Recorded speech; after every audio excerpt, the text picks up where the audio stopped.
Continentals, especially this one, the Honolulu Blue, which was owned by William C. Ford.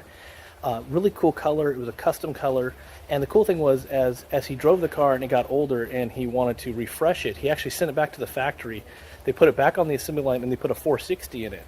And this car actually, with the 460 fully restored, won Pebble Beach. So it's a pretty significant car.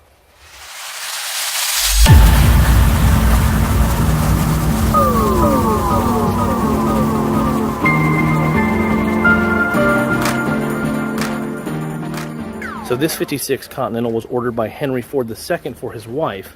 As you can see, this one has no hood ornament. It's the only one ordered without a hood ornament. It also has a canvas top. Each one of these cars was very exclusive in its time and cost more than a Rolls Royce. These were about $9,000 in 1956. So very expensive, very exclusive, and absolutely awesome to see these cars in this condition, fully restored. Absolutely beautiful.